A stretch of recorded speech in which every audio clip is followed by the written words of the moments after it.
Mic test. Oh, thank you for coming. Actually, you're from. See, oh, let's go there. Come. Bring me, bring me in Syria.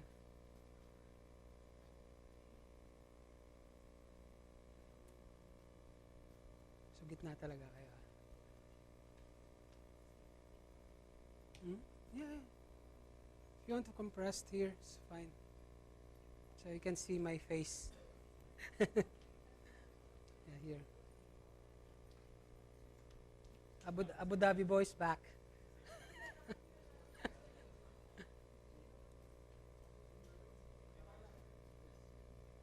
Rick.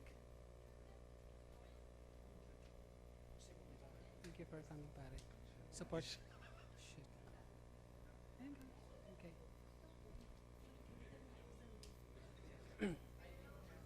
You're going to introduce me or just me? I will just introduce. You will introduce yourself, but I will mention your name. You introduce me, no problem. Alam ko hindi ka punta. Alam ko hindi ka punta. May chicks lang sa likod mo talaga. You don't mind, you can go a little bit to the side that other people will make it come from the side. Please, yeah. Feel free Thank you to for coming, fill bro.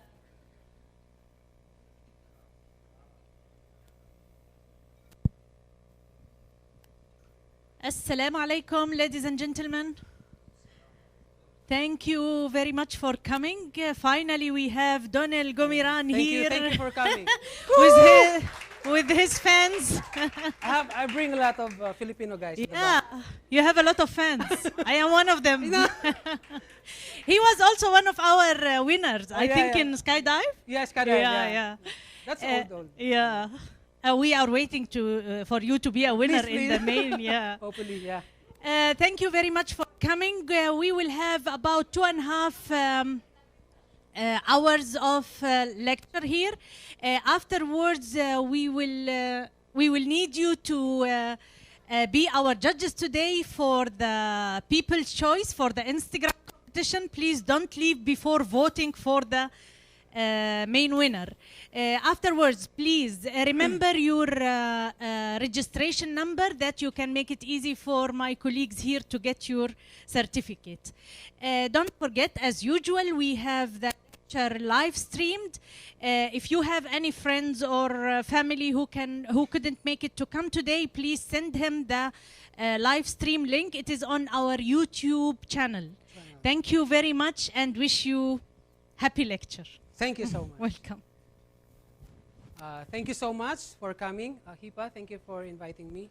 My Nikon family, thank you for supporting my journey in terms of photography. So before we start on our lecture, because for those who are not familiar with my style in photography, I'm just like an ordinary photographer. I'm not a guru. So I just want to share with you my journey in terms of my photography. I'm working as a designer in one of the advertising agencies in Dubai. So, and I ship into branding. So that's what I love working with as a photographer, because there's something unique on that. So can we have a little bit? So I'm gonna show to you like 4 minutes of slideshow of my photos, so you have an idea, and then we'll go through into a lecture.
Thank you so much.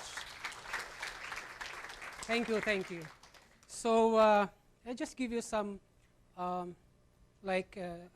journey with regards to my photography. So I started my photography career when I was around 2009. So one of my friends asked me to, let's go to have a photography. I thought like photography is like a simple genre of being an artist. So I thought you're gonna bring camera and then blah, blah, blah, and finish, that's it. So at that time, because I want to be a photographer just for my business, because I want to have the Shutterstock and earn money, and that's it. But then after that, when I started my journey, I think this is what I love. So we're gonna talk about right now the photography's most important elements, though. So we have a lot of elements how to capture the great of our photo, like for example. So right now, we're going to talk about the photography most important elements, which is emotion. So I'm working as a designer in advertising agency, and I shift to branding. So if you work with the branding, it's going to be you work with at the same time client, at the same time you work with consumer base. So you need to touch the consumer to buy the products. That's the branding. So I'm working on the branding, and then when I started working in the photography, that's a little bit similar on that. So let's talk about that later on, okay? So when I start my journey in photography, because when I start, I love to earn money. That's what I want, because this is what I love. I need to earn money for my family, something like that. But when I handle bring my camera, then this is my passion, because before I'm an artist, illustration, something like that. But then I love to go with my passion. So this is my principle in terms of as an artist. It is my passion, not my profession. So that's because you need to ask yourself, you need to be a commercial photographer to earn money, or being an artist. Because if you're dealing with clients or whatever, sometimes as an artist, you need to be very intricate on your design, and then it's not approved, whatever. So it's really hard when you are a designer. But if you are a photographer, you don't have the boss. You are the boss. So when I start my journey, it is my passion, not my profession. But of course, I still have my everyday work. Okay. So before we go through to the actual, which is the emotion, I just want to share to you when I start my photography. So my first love in photography is landscape. So this is what I love, because when you're new in photography, you love to go different, normally landscape. So if there's a sunset, I was there. If there's a sunset or sunrise, I'll always be there. But I feel that it's too much for me, like it's something empty. So I go with my friends in other club of photography. Then I start my journey. I add some elements on my photography. I feel like it's too much. So of course you have a lot of friends that you are really good in terms of wildlife. So I went there, come there, and then this is really good stuff. So I put some elements on my landscape, and then eventually that's in Liwa. So it's more on something like that, more on landscape. And then I add some human elements. That's the time when, if there's what we call this, an event in Dubai and Abu Dhabi. So I introduce my human relations. Okay, so I was in Al Ain. I take that photo in Al Ain. So we go through to and then this is in Liwa. So I love my photo to be in black and white, because as an artist, as a designer, I know how to, to edit my photo, because that's my everyday work. That's the only advantage of being a designer. So if you are a photographer, it's easy for you to, not manipulate, but, to give expression as an artist. And then this is around 2008. So I don't know the rules in regulations in Dubai that you cannot, take a photo. I thought it's okay, and blah, blah, blah, shoot. And then and I realized that, no, this is not possible. It's okay. before there's a certain area in Dubai that you have this kind of stuff. I'm using long lens, and then I think now it's different. So it's nice when you take photo of old, because before, like when I start my photography, I start also look for a like model and fashion, but I love to work like this kind of stuff. It's like a documentary or social documentary. And this is in Fujairah. I was in taxi and then taking Photoshop, click, click, click. And after 7 years, I only see now, this is good. Because I don't know exactly what's the composition is all about. When you start photography, you don't know what's good sometimes. So after 8 years, then I realized my photo, this is quite good. So I convert in black and white. It's not that sharp. And when you convert into black and white and it's blur, it's okay. I'm not really a technical person. Okay? Thank you for coming, sir. And then I love to document the Abra. It become now a little bit commercial, but I have a lot, tons. I started 6 o'clock and then around 10 o'clock in the evening. So I try to document all of it because this is what I love. I don't know what kind of genre, but I'm not sure if they call it street photography or social documentary. So maybe it's social documentary because you have a lot of that, okay? And then I realized that all of that stuff, all of that genre in photography, because I'm an artist, I love to work with graphics, graphic design. This is what I work every day. But you need to have feelings every now and then. So for me, photography is not about seeing, it's about feelings. Because when you have this feeling, and then you photograph, feelings first, and then you photograph, it's gonna be there. It's gonna be perfect for me. So for me, photography is not about seeing, it's about feelings. Normally, I shoot what I feel. Most of us, even me before, when I go to, let's say, when you go to, let's say, in a travel area, let's say in Pakistan or India or any places that you want to talk or want to take a photo, what we normally do, we go there because you already have your own research, right? You have research. This is what I want. You copy the artist, right? And then you realize that what should I do? Because especially in India, you have a lot, tons of subject. So we actually came from Varanasi. It's 360 all subjects. So you don't know how to take photo. Oh, you cannot. So what I feel, I shoot what I feel. So this is what I want. And then later on, we're going to talk about the compositions. No? So you shoot what you feel. No too much. This is what I love. I want to capture the human experience, the everyday life. Because this is what I want to shoot, human experience. Because I want to connect with them. Because I love to connect with them, talking to them, and then. This is my friend Eric also. He's come with me also. This is in India, also in Pakistan. So honestly, when I start my photography, I want to capture the photo because I want to win a competition. That's really. I want to have a really good stuff photo because I want to put in social media and finish. And I want this is what I loved to shoot before, but then I realized later on, it's not about how good photographer you are, but how you are able to connect with them.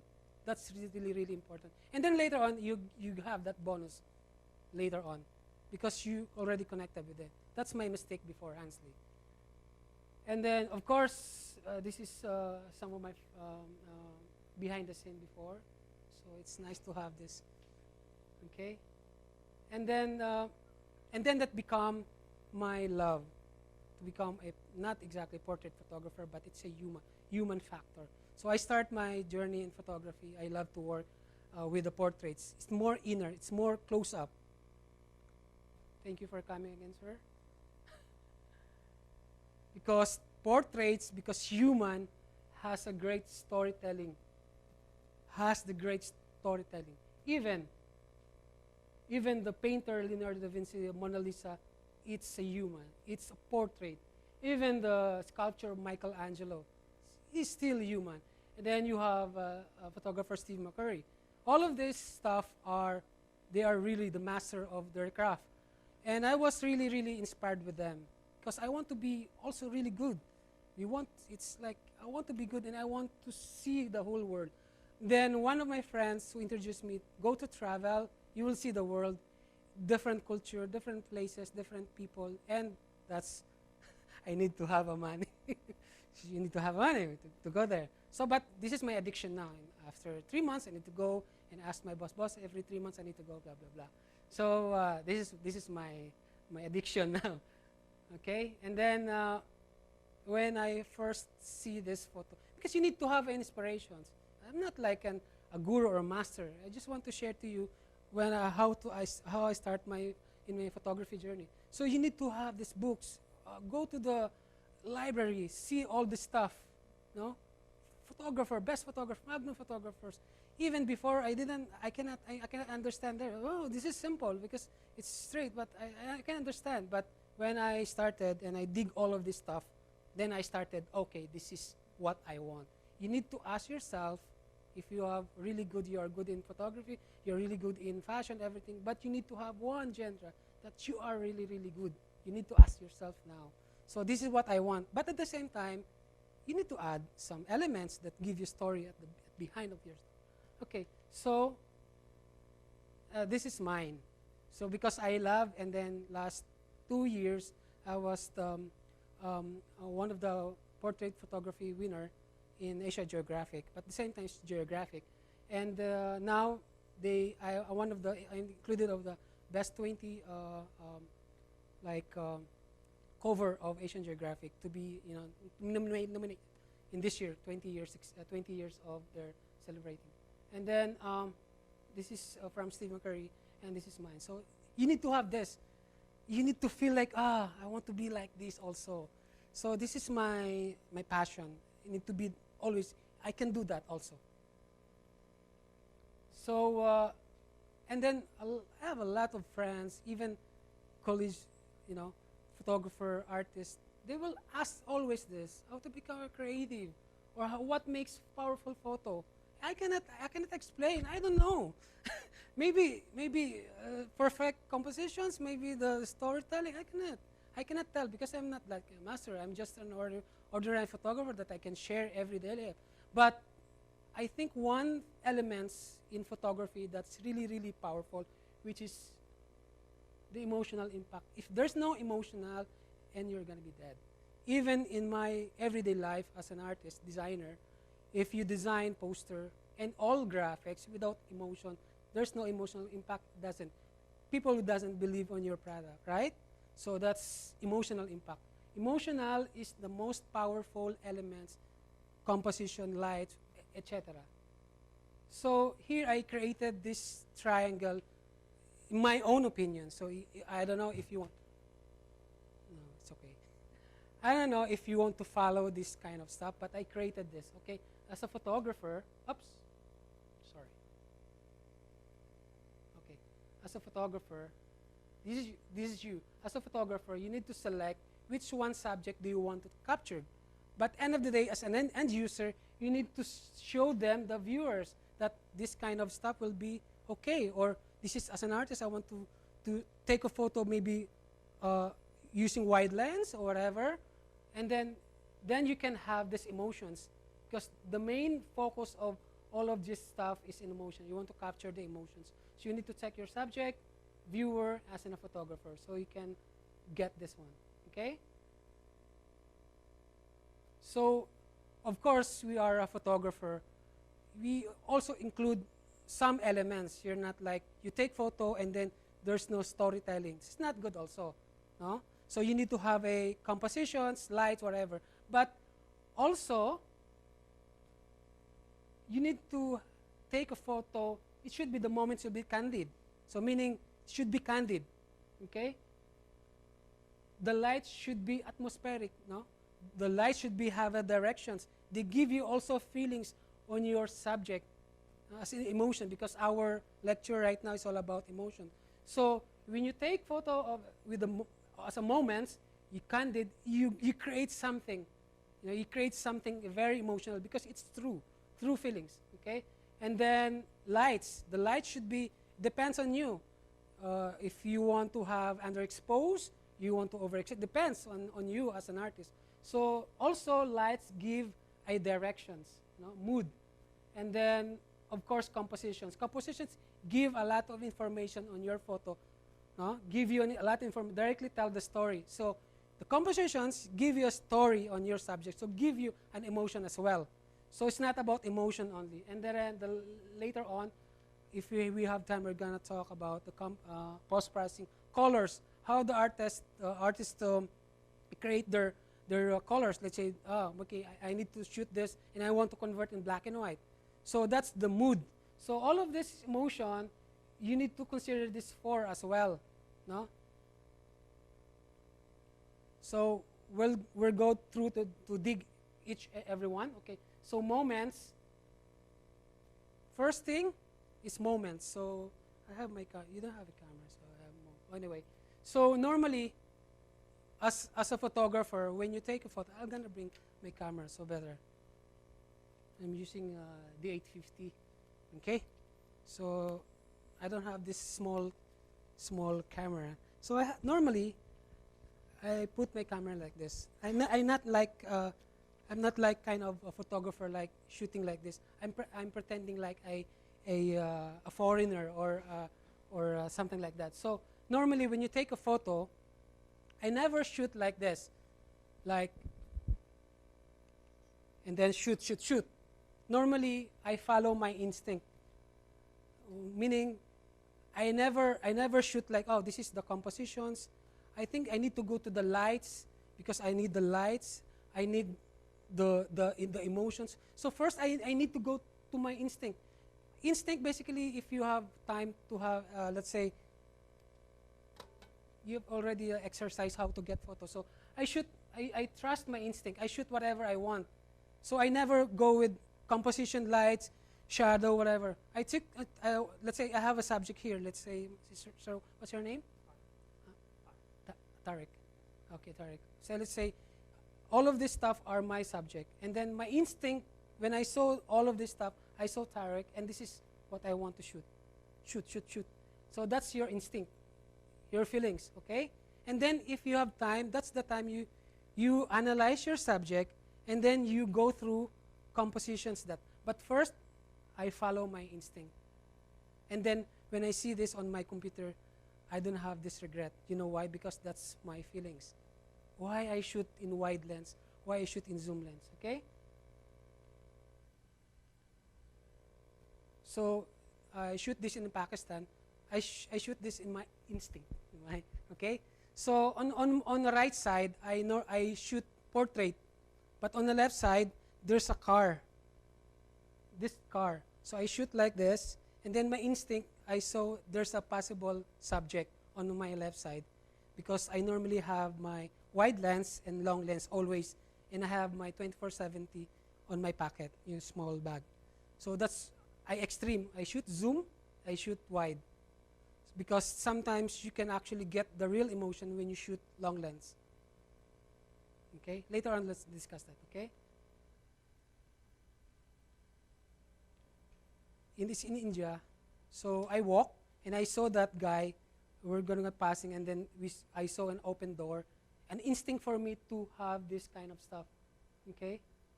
Information behind, a layer of informations. So that's actually instinct as a photographer. If you always take a photo, maybe you're going to shoot only a portrait.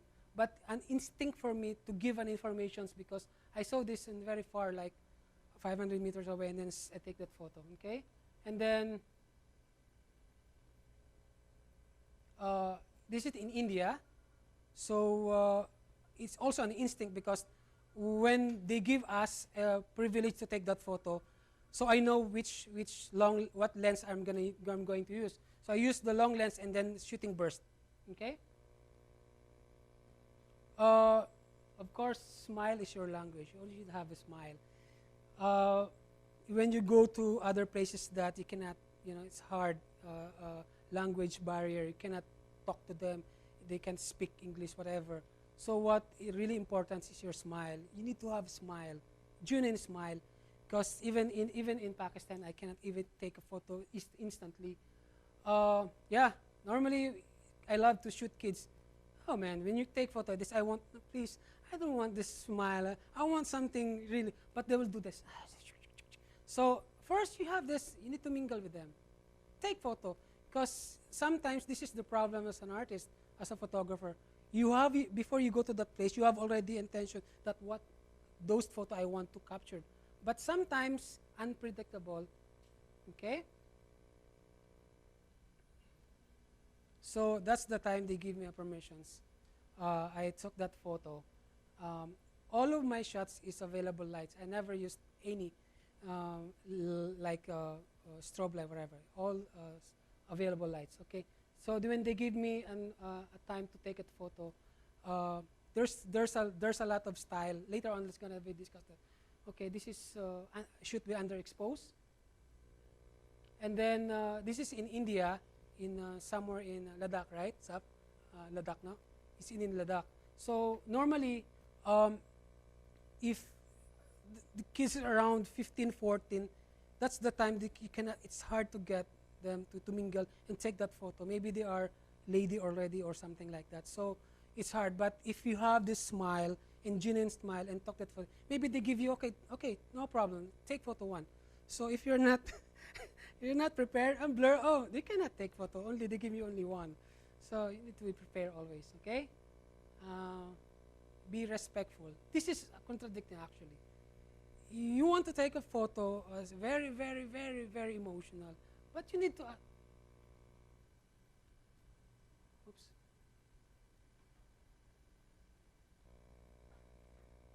Okay. You need to be respectful. Meaning, you need to. Sometimes it's actually case-to-case basis. When you ask permissions, you fake the situation, right? This is the problem. So normally, I'll give you some techniques. Normally, when I take portrait and they ask, excuse me, can I take your photo? No. I will do no. Okay, fine. So I'll go again. And then if they give you permissions to take photo, so this time I can take a photo one, blah, blah, blah, and then you don't like the emotions. You don't like the emotions. You cannot dictate them to, please do this, just, you cannot. But I want the true feelings. So meaning, you can ask permissions, but don't ask or dictate their emotions. So what I normally do as a portrait photographer, I'll take your photo, pluck, pluck, pluck, overexpose. Sometimes, because I need to have it overexposed. Because they want them like, oh, fairy, something like that. So talk to, and then show, no, nice, no? Oh, yes, I love it.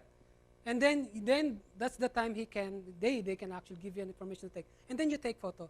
But sometimes you cannot get that proper or emotions. So normally, if I have this proper exposure, I drop my gun like this. And then I, bring my mobile and then they are now open. Then if I saw something like split second, pack, that's it. So you cannot like showing like this and then moments you cannot.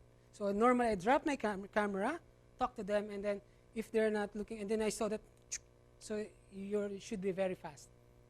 Okay? So that's one technique. So this is actually one of them. So I'll try it. Have you seen this? I always love to work with a triangle. So when you post-process your photo, so you need to have this kind of stuff. Lights, lights, lights. So it's have this triangle. So this is the classic portrait.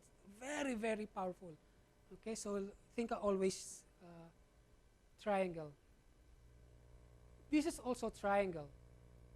See this triangle. Then you have square here because you create something, a rectangle here.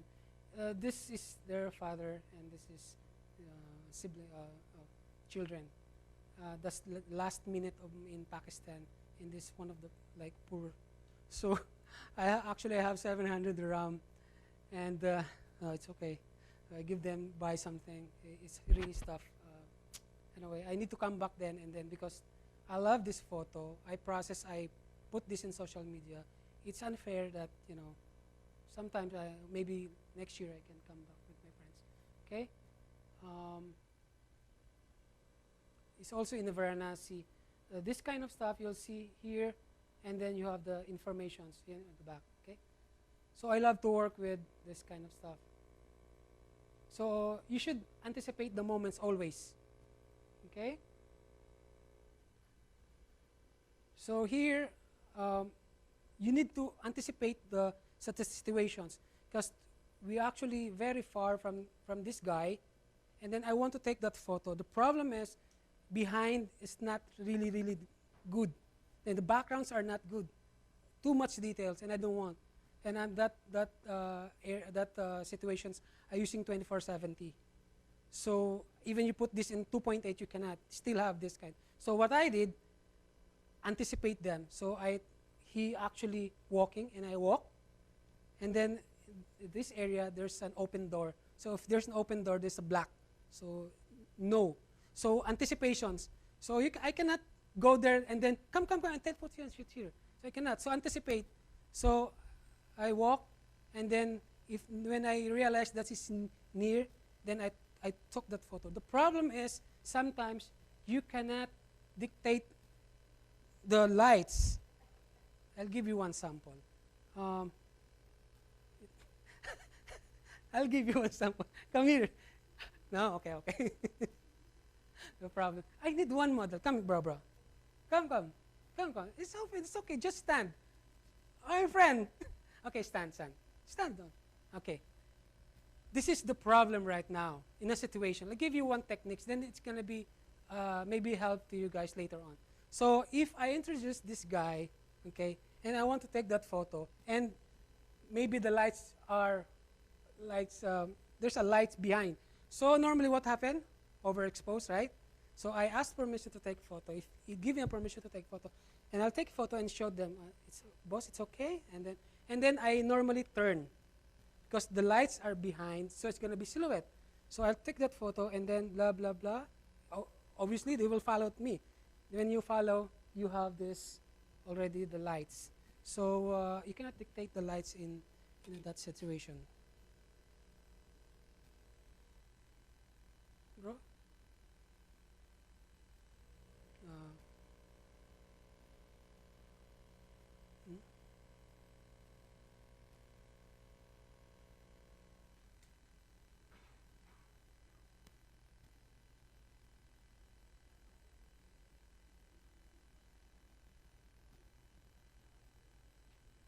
Break?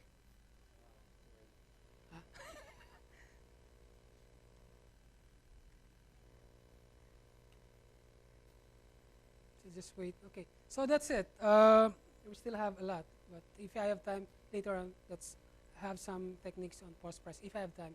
But normally, you need to be very flexible. When you take photo, you need to ask permissions always with regards to portrait, but then you don't ask. What happened, boss? No, still.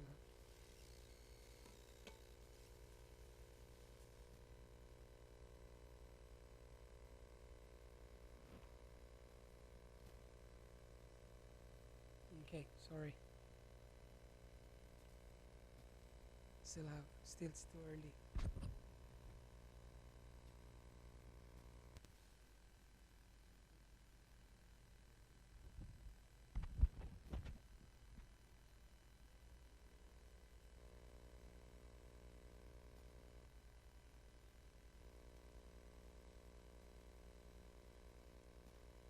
I try. No.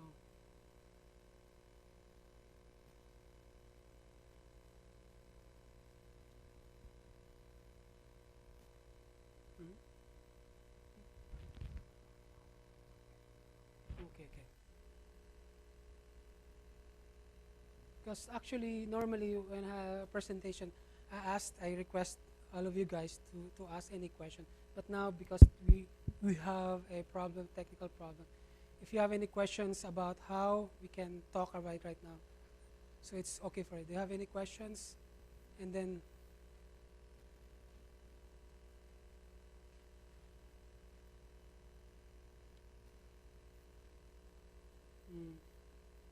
still? Okay. Hey bro, do you have any questions? And later. Questions? questions? Boss. Yeah, what mode? Okay, so normally, what mode are you on in your camera when Oh, shooting this kind of stuff? Are you in manual or aperture yeah, yeah, priority? yeah. I'll ask. I will answer that one. I used the aperture priority because, but I love to use higher ISO. So that's why when somebody tell you like it's not about the equipments, it's all about blah blah. It's about the artist. Yeah, it's actually yes, but if you have a really good staff also, right equipments. Let's say you are a really good photographer, and then you will go through the situations that you need to you need to be you need to put your eyes into higher in the low light situations. That's gonna be the additional factor with regard. So I'm using aperture priority. I love to work with 800 ISO up. You know why? Because in a situation like when you travel, the lights are uneven. You have perfect lights here, you have, and then dark. So what happened? If your subject walking from light, it's okay. Okay, you put your ISO into 200, right? Aperture priority.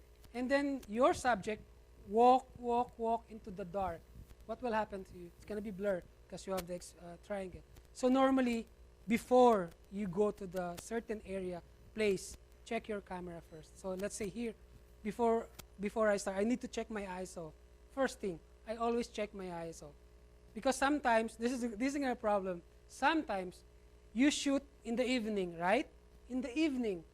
And then you forgot. And then the next day morning, you shoot. Then you forgot your ISO. Your ISO is 10,000.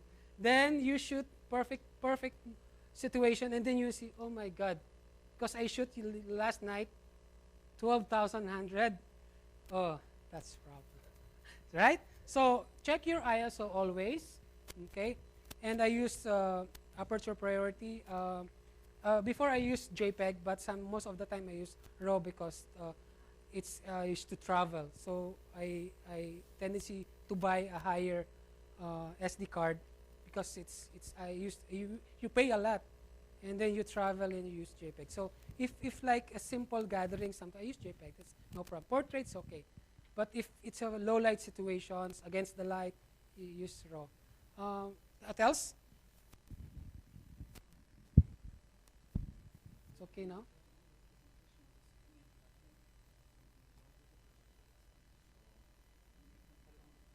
Yeah, yeah. If you can, it's okay here, right? No problem. Hi. So, any questions? I'm not like. Actually, there's no RAW in photography because we talk. Let's wait. This is what I feel in terms of photography for almost 10 to 11 years in photography. I don't believe in RAW because for me, the only thing in RAW in photography, because when you take a photo, you already remove from reality. This is what I feel. When you take a photo, you already remove from reality. The photography is not the reality. The only reality is your emotions in your eye. So meaning, if you're using 2470, our eyes is not 2470, right, sir? I'm not sure, it's 60, 50, I'm not sure. And your eyes is not zoom. So if you're using camera with the 70 by 200, you already fake the situations. So meaning it's not RAW anymore. Okay, you're using 50 mm. Maybe that's the closed, okay, for your eyes. But then you manipulate your camera underexposed. You already remove from reality. The only thing that real in photography is your eyes and your heart, your emotions. When you take the perfect emotions, that's the genuine. That's the only thing again. Then let's break because we need to check. So let's have some break because we need to check the monitor, and then let's go later on. Let's have some coffee and then, sorry guys, because they need to check.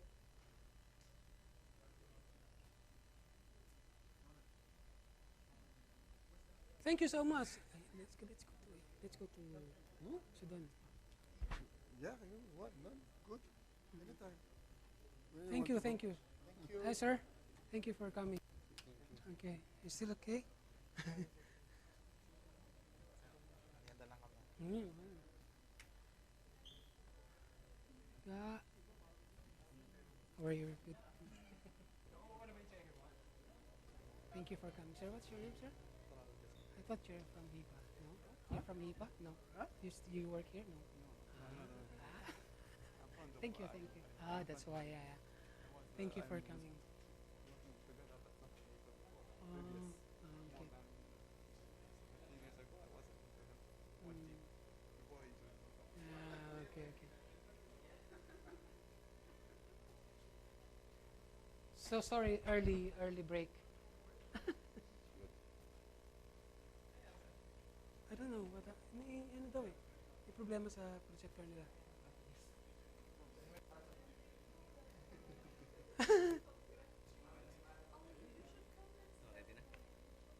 Huwag mo sabihin po, tsaka yari tayo. Kaya umiwalay ko eh.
this is in Chitral, in a Kalas Valley. It's border of Afghanistan. I will show you later on the behind the scene. Yeah, North Pakistan. North Pakistan. So you travel, left side is Afghanistan. Here is Pakistan. So if somebody will kill you, good luck. That's it. No, it's not true. It's not true. I thought before like this. No, it's not true. If you are genuine, like you are good person, you are sometimes after 9 days of my travel in Pakistan, then my friend told me, you know, the guy that you spoke, it's one of the like left side. So huh? So it's okay. Yeah. Ah, they removed. Okay.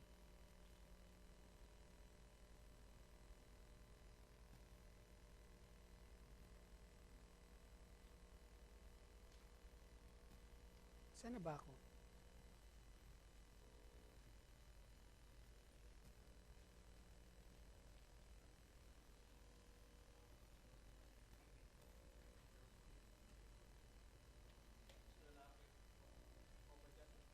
Hmm? Hindi, okay na. Check ko lang kung nasaan na ako. Moments na ba ako? Okay, still moments.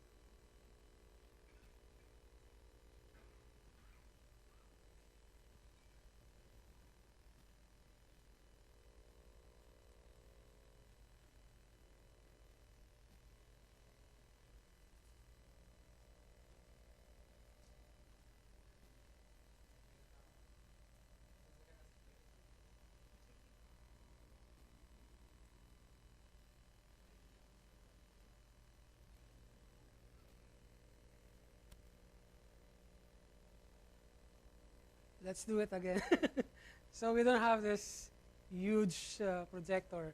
So it's okay for you guys to see my face and only this kind of stuff. Okay, let's go. So we can have lots of time. I'm trying to have a post-process later on. Okay, this is in Pakistan as well. Okay. It's not working for this.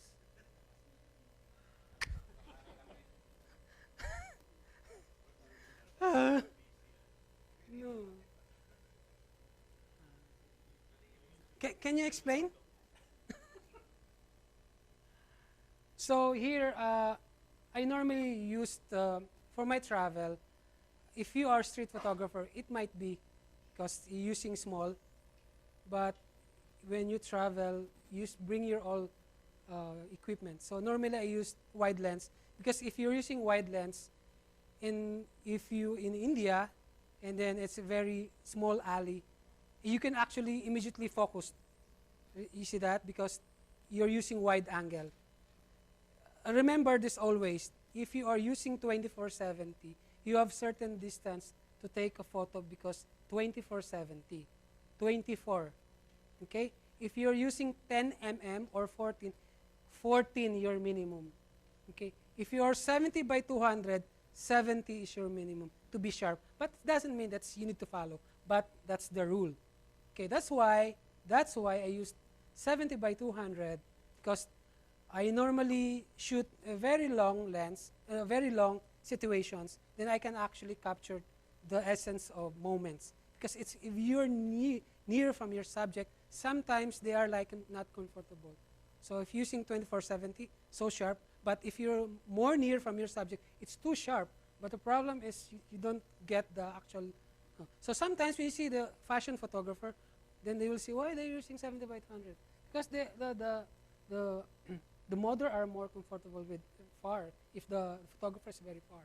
Okay, so that's one technique.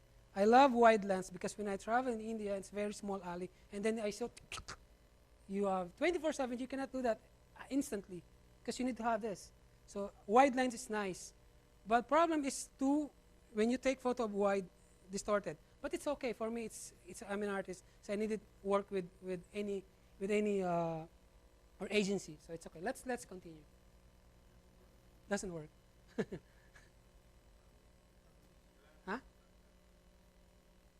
Okay, it's okay. So here in this is in Ladakh, in a Tortuk village. So anticipation is very nice. You need to very anticipate the moments. This lady is this actually. I'm not sure if this is her mother, but I saw two kids came from school and then and anticipate that moment. So you have only little time or quick seconds to take. Either you focus the two student or the other one. So I realized to take that photo on the far. So it's up to you. So anticipate the moments. Okay. Real and candid. Okay. So this is actually, this is one technique that I normally do when I go to travel. Let them decide their emotion, shoot their everyday life. So this is the problem. Sometimes in a photographer, then we see a lot of design or graphics in the internet, and then you'll see this is what I want. Also on my photo. So you travel, you go to, let's say in Morocco, and you saw a lot of really good stuff from internet, and you need to follow this kind of stuff. The problem is you dictate the situation. So please hold this hand, and then it's okay. But if you can take a photo of the real life, which is let them decide their emotions, shoot their everyday life. Okay, so that's better. Real and candid. This is also in Pakistan. And then this is like 9 days only in Pakistan, but in that 9 days, I shoot a lot. It's really, really, really nice country. It's actually near in Afghan. It's in Kalas Valley. It's open to the public. That's no problem, but you need to have a lot of permissions to go to the police, whatever.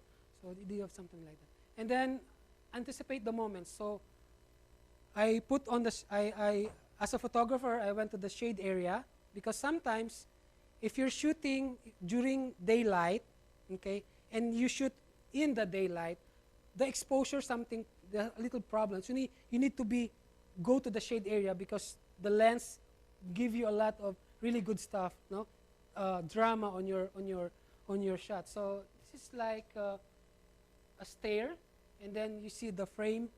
It's really nice compositions, and because it's around 12 o'clock in the afternoon, that's the only thing. It's not that colors are not that vibrant, but it's the compositions. It's good. No, this okay. Let's talk about later on. But I will answer that. Normally, we love to go to the festival. It's actually Kalas festival. But I rather to go not the festival. The problem is when you took it travel, they are like no because they lot a lot of tourists. So they are pretending no, hard to take a photo. So when you go to the areas not festival, now you can actually connected with them, the real life. Because normally in Kalas Valley, this is their traditional dress. They are wearing this every day. When the event come, they will change it. They wear the new one. So I don't like this. I want the real. So I don't want to go. But the good thing with the event, especially in India, okay, if you want to take a photo of nomads or old, kind of stuff, these kids they will go to the event.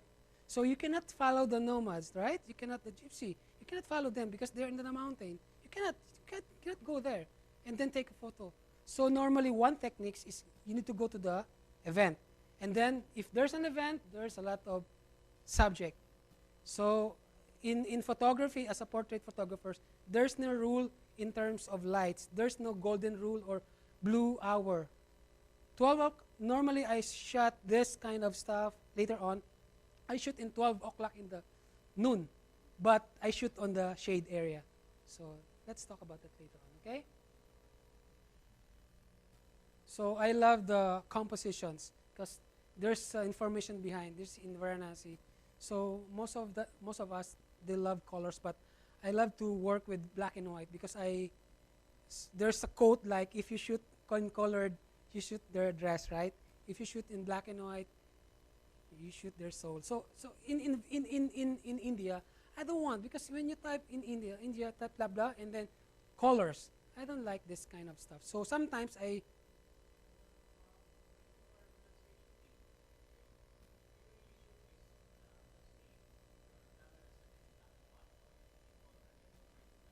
Uh, Actually, it's nice to take photo directly from black and white because you see actually instantly. But the problem in the post-process, in India, you have a lot of colors, magenta. So when you bring back, you can actually create black and white in red, blue. So better for me to work with. If you have any question later, let's talk about that later on. Okay, let's go through. So I used to work with wide lens, and then actually this little girl I shoot behind, and then when he turned, that's the time that I shoot. Okay.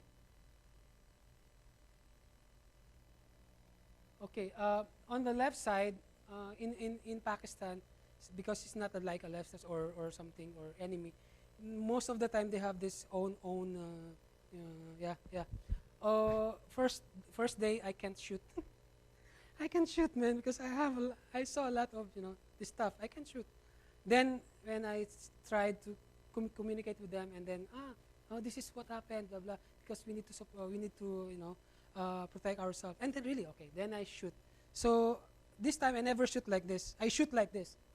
So I become like, because I'm small, so it's nice. Because if you're small, then, okay, this guy's no problem. Shoot, right? So it's good to be small. Okay. So no need to do like this because I'm small. So it's okay. So that's the advantage of being small. And then when you go to other places, because no, you're small, so I can take photo, no problem. So, but you need to be very. So, good thing is you have the compositions. You frame it, okay? You frame it. At the same time, you have a triangle, and then it's how you create in black and white. So that's going to be later on. Still have a lot, so I need to. Don't overanalyze. So you overanalyze. Me, when I started photography, overanalyze, man. Go here, shoot. This is the composition I want. No, lights is coming. This is what I show here. No, overanalyze. Then your subject, done. So it's actually a brother of, you're gonna shoot like you shoot an instinct, no? So don't overanalyze. Overanalyze is gonna be a problem. So when I go to the certain area, I shoot. Then if I have time, then I recompose. This is the best. And then when you see this in your computer, you realize sometimes that overanalyze is not good. It's like, I'm not sure, I read this book like imperfection is perfect. If it is too much perfect, it's not look like natural. I saw this in a lot of books, like especially in Magnum photography. I can't understand what some days are crop. But when I realized the imperfections is perfect, so sometimes you put kind of stuff. Don't overanalyze.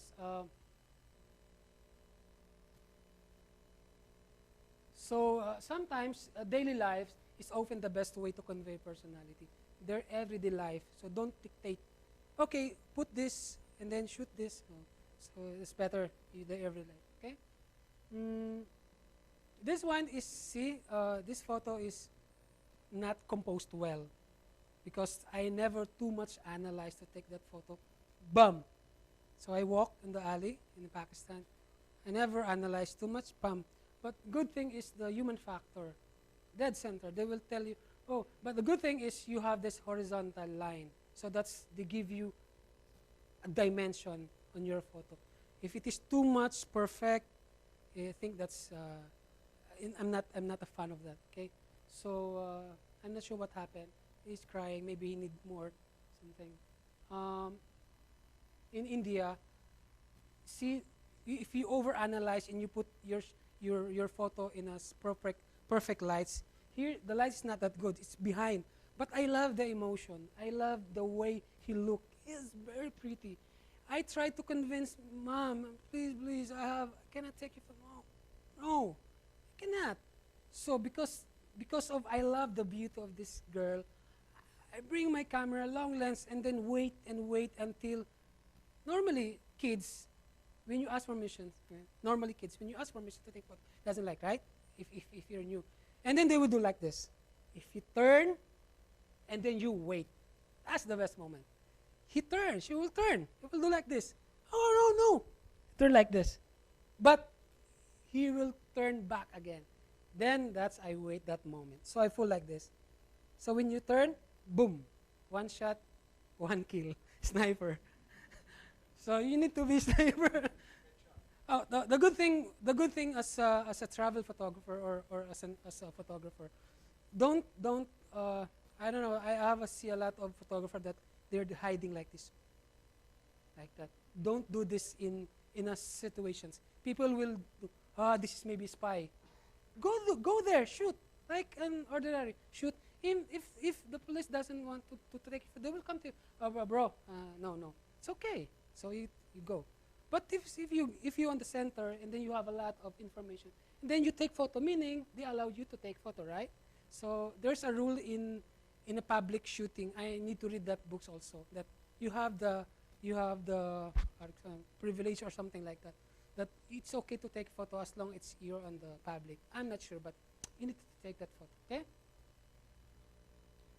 Also in India, so I tried to shoot that, but I don't want to overanalyze because this little boy is actually sleeping, and then in just split seconds, the open is in eye, and then bam, using wide lens. The good thing with the wide lens is if you're using wide lens, okay, and you have really good stuff, poster. I want this kind of model or scenario. If you're using wide lens, you already captured. No? So if I want to capture this let's say really good a human being, so I'm gonna take a photo of wide lens, but it's already there, so you fake. So it's okay for them. Okay, maybe he's shooting the nails or the wall, but actually I'm shooting him. It's actually a case-to-case basis. Sometimes you need to ask permissions, but sometimes you don't need to ask permission. Sometimes you fake the situation. So it's okay. But as a human, you need to ask permission. But sometimes you need to ask, it's a fake, no? Composition. So it's actually the angle of feelings. They give you informations about your subject as a portrait photographer. Okay? Think shapes. So you need to think the shape, the geometry, Cartier-Bresson. Go that. You will see all of this. Dynamic symmetry, dynamic composition. You will see that. I don't want to share to talk about right now because I'm just a follower. So you can go to YouTube and see that. So think shape. Okay. So shape is all about the rectangle. The golden rectangle represents timeless. Or on the branding, we come up this kind of presentation always. So because when you were working with the branding, you always sell, oh, this is the rationale behind everything. Huh? So in photography, as long as there's a feeling, it's okay. Okay. Circle is a very poetic narrative, a lot of meanings. Okay. And then you have triangle. Triangle is the most powerful because of the diagonal, the infinite perfect triangle. So it's going to be dynamic, and then you have the solid, it's the foundations. Okay? So don't forget always this. But actually, when you remove this one, it's actually love. You like it, right? Huh? I told you, love. So, meaning, compositions is about love. It's not about graphics. Always remember this, that when you design it, you design it only without heart, without feelings. So meaning graphics should always have a feelings. What I mean is when you take photo, you always consider your composition based on what you want to achieve, right? You want to achieve. I want this photo to look like surreal, and then people walking there. This does it's really help to your subject as a portrait photographer. Okay, so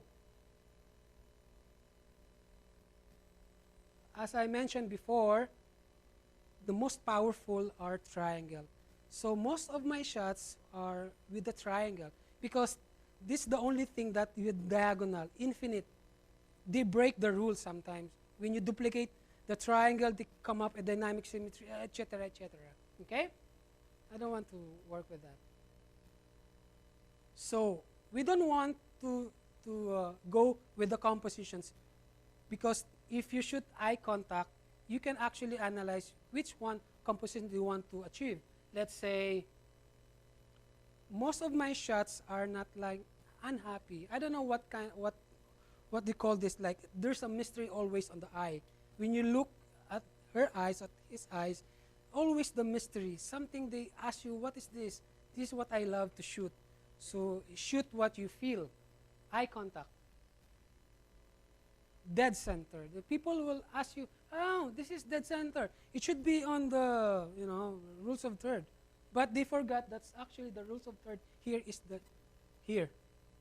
the line. And you have I cropped this because I saw triangle.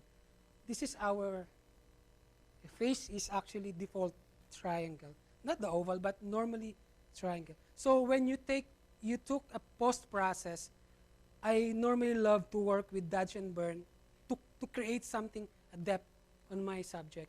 So it's look like you see the real emotion. Here it's a combinations of circle. You'll see the circle here behind, but it's blue. I don't know, here's blue, okay? So you frame this circle, and you see this, you have that diagonal, and sometimes you need to focus on details with the hand. Sometimes they give you a lot of informations. No, not like always like this or like that. Huh? So diagonal space, you have the circle. It's like a frame. So I crop this actually instantly on my camera, because sometimes when you are afraid to crop sometimes. So you practice. I crop this because I want only the eyes, but it's okay because you have a big space. In a graphic design, there's a certain rule on that. That's actually at an advantage when you created this one. So the rules of third there is actually here, the line. But you see the triangle here? Because when I put lights, not lights, post-processing my photo, I try to make it dodge here because I want to have this. So it's not because you don't want all to put dodge and burn and that's it. No, you need to know it. You need to dig, in terms of post-processing. Because sometimes you ask yourself, why this photo is good? Like there's a lot of photographers. Why this? But you cannot actually explain why it's good. You need to learn it. Because when you take a photo and you know the basic rule, this is good, when you convert into black and white, that's a perfect one. So here, it's available lights. So I normally work with the shade area, meaning if you want to get the lights with dramatic, you need to go to the dark area, and then or shade area, then you can have this. And then dark I usually work with underexposed. So my focus will be on. So don't put your what do you call this, exposure compensations on the center, because when you put this on the center, it's actually your eye. This is our eyes, right? So our eyes is well balanced, on the center. When you make it underexposed, that's creativity. When you overexpose, you make it okay. Backgrounds matter. You need to double check your backgrounds. Okay. Here, instead of shooting tightly, I always check the background. So when you take photo, sometimes let's say I'll give you a sample. When you take a photo like this, okay, and then when you go to the situation and you already have your subject, okay, don't remember that you have already your subject. When I focus my subject, okay, then my eyes already on the backgrounds, not on my my subject, in documentary or portrait and travel, because I already the subject. So I have this kind of two eyes looking at him, her, and have the subject. So when I look like this, focus like this, and then look what happened, and then click, click, click. So I'm gonna look on the background. So here, because I love to travel and take photo, instantly I took that photo with the textures and then convert into black and white. Okay? Still have one. So here you have a great composition as well. You have diagonal. Okay? So look at this. You have diagonal. You have you frame this one, and then you have rectangle post like a classic. At the same time, you have a triangle here. You have a triangle here. Okay? You have a triangle here. You have a triangle here. So even a lot of my friends, he came to my house and then, you see that one? Yeah, I'm crazy. I see all of this stuff. Yeah, when you go and then you see that kind of stuff, and then you photograph, you're like I don't know. See this? Oh, you become into details. Okay. Backgrounds matter as well. So I saw this and I cropped this instantly, and I saw the backgrounds that it looked like the same from my. So you play around. So when you take a photo and you have the model and you have already the subject, after that, the second stage, look for your background that convey a message on your photo. Okay, attention on details. So when you take photo of a portrait, and then you will see a lot of informations here. They put add this on your photo. Let's say, for example, this one. A lot of photo that you see straight, but they are three. So it's rules of ads. But I never shoot this three instantly. So it's actually the same. It's what do you call this? A V or a triangle. You see this? So when you process your photo, make sure where you're going to make it dark or light, because you end up something's not that good. Okay. And then you have see the details of the hands. Okay. Here you have hands. You have hands here. So look for that sometimes. This one also hands. So I shoot in 70 by 200. So it's nice because it's not exactly, it's emotions, and then yeah, it's a very classic. Oh, okay, I will discuss to you guys. Sometimes the angle of a photographer can convey message. Sometimes if you want to shoot your model or your subject very monumental, let's say you shoot Emirate, let's say Emirate, and then you put this on like a like a powerful. You cannot shoot like this because it's not good. When you shoot like this, it's something they are great or monumental. So here, I want this photo to be look like he's actually a nomad. But if you want to tell them story that please beg me, so you cannot take photo lower because you feel like I'm strong. But if you want to take photo at the same time, the good thing shooting lower, you already have the plain background. When you take photo very eye level, sometimes there's a lot of distractions. So that's it. Dynamic. So you need to shoot very dynamic. Sometimes you have these compositions. No, I don't. Actually, I don't believe on that composition. As long as the compositions will give you information about your subject, it's fine. So maybe this is a diagonal, and then there's the rules of thirds, and then convert it to black and white. So if you think your photo is blur, convert in black and white. Oh, it's nice. It's nice. So if there's somebody asks you, okay, because I have a lot of friends, I have most of my photo when I started. It's really nice because in Dubai, I have a lot of, like nice boat, but it's blur. But when I convert into black and white, nice, very nice. So I make it black and white. So this is also in India. So see the composition. So you're going to be learn this later on when you take a photo. You come with me, right? So take a photo. So here, it's a, have you seen the triangle here? No. The triangle here is this. Okay, here, here, here. So that's why when I took that post-process, this one is not too much dark. I make it light because I want this light, light, light. Triangle. Then I try to compose this like there's a situation going there. So it's post-processing. You didn't fake it, but how you make the photo real to enhance, it's good. So that's the actually triangle. Also triangle. I love to work with triangle. This is actually the triangle, okay? And then this is the informations. So here you will see you frame these two. This guy you frame, and then this you frame like this, and but this on the center they actually frame these two guys. So it's very dynamic. You feel first when you see it, it's like okay, that's it. But when you go and dig it, and you feel it, that's why it's yeah, dynamic. And then I put all of it's like a spiral. You see this? See this? So it's like a spiral.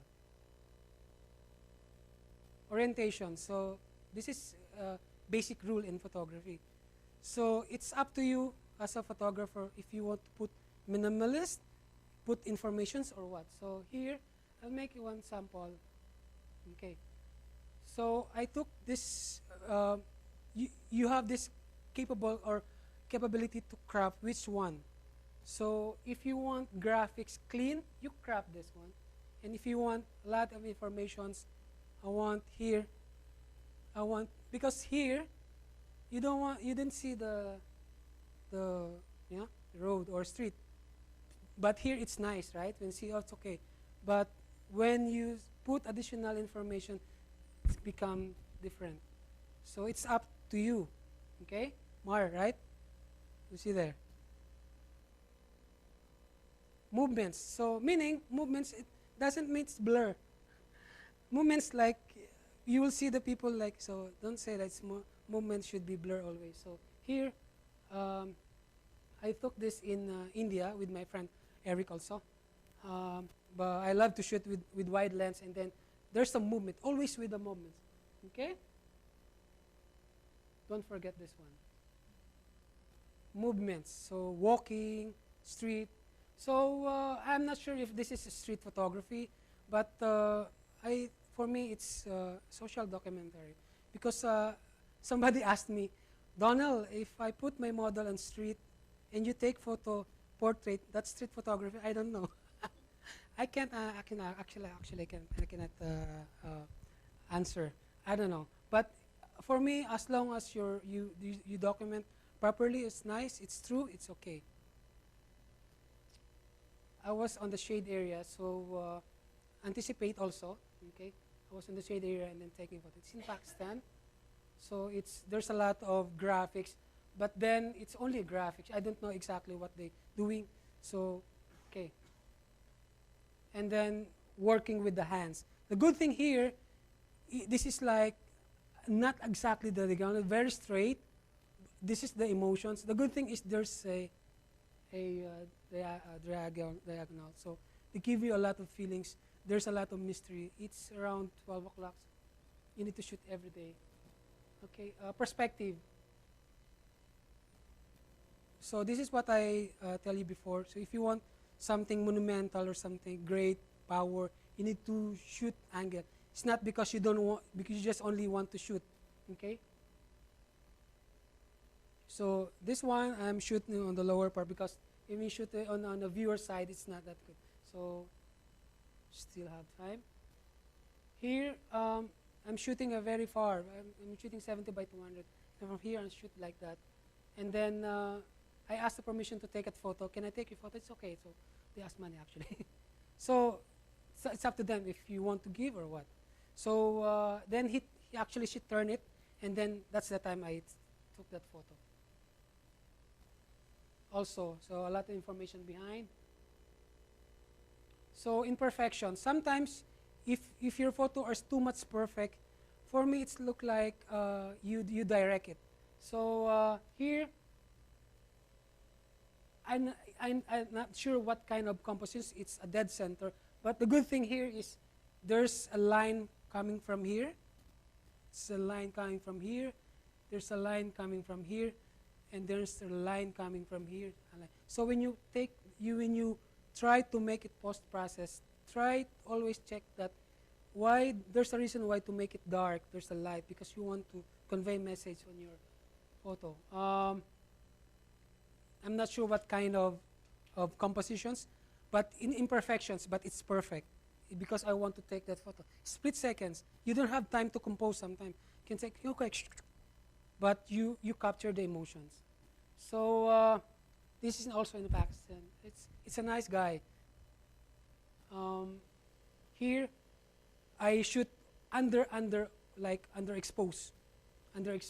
So that's why the environment looks like dark. Okay, simplicity. So you need to work with the simplicity. Okay, one light. Here I used LED. I have this LED small. And when I take photos, sometimes there's a certain situations that you cannot take a photo with available light. Meaning, ambient light is not natural light. Ambient light is it's available light during when you take a photo. Let's say this one is ambient light because this is the available lights. Natural light is actually from, so you actually combine these two. So here I'm using the LED. LED, put here and then take photo. So it's nice if you have a small camera. Okay.